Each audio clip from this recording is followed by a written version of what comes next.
오늘 소고기 묵국 어떠세요? 소고기 묵국을 끓일 건데 소고기 묵국에는 이렇게 무가 주 재료가 되겠죠. 무, 소고기, 설탕, 마늘, 소금, 그리고 대파. 그 다음에 이거는 간장인데 보통 우리가 그냥 쓰는 진간장이 아니라 국간장을 이용을 하시는 게 맛이 더 풍부합니다. 무의 껍질을 벗기지 않고 사용하셔도 되는데 조금 더 부드러운 식감을 원하시면 무 껍질을 다 제거를 하시는 게 좋아요.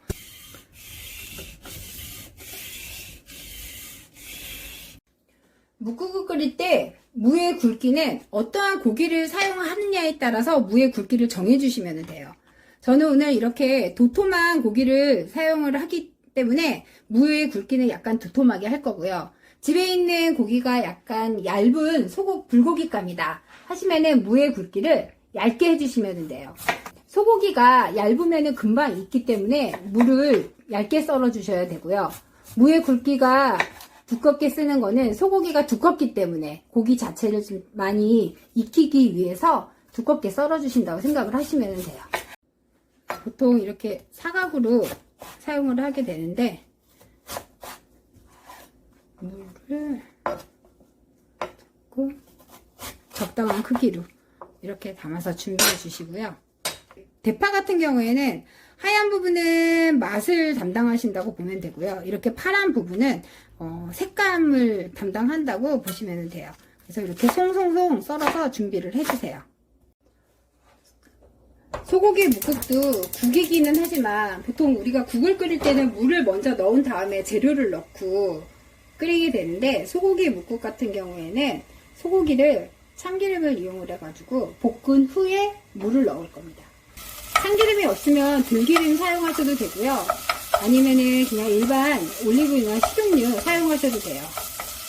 그리고 이 고기의 볶는 정도는 고기의 이런 붉으스름한 색깔이 다 없어질 때까지 볶으시면 됩니다. 고소한 향이 올라오고 있어요.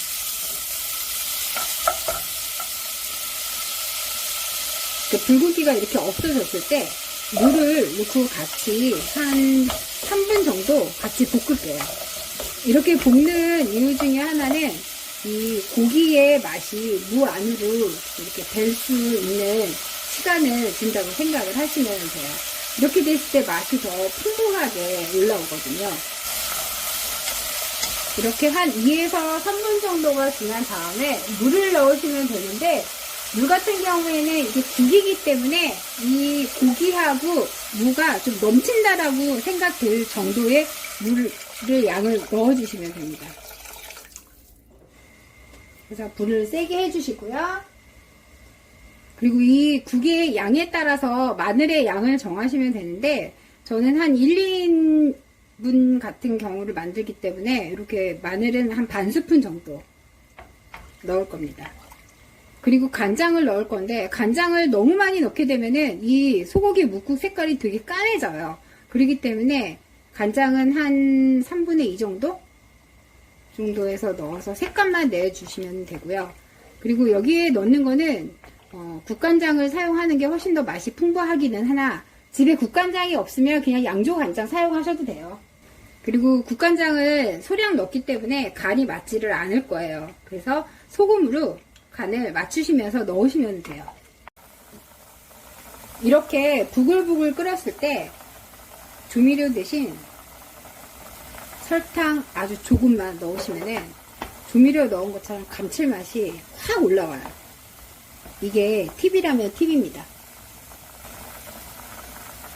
이렇게 물을 눌러봤을 때 이렇게 무가 좀 잘 들어간다 싶으면은 거의 다 된 거거든요.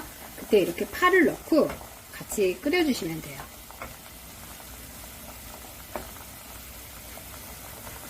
되게 간단하죠?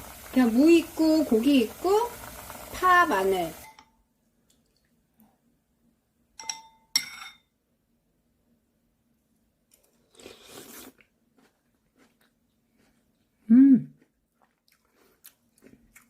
역시 설탕을 마지막에 조금 넣은 게 신의 한 수인 것 같아요. 감칠맛이 되게 좋아요.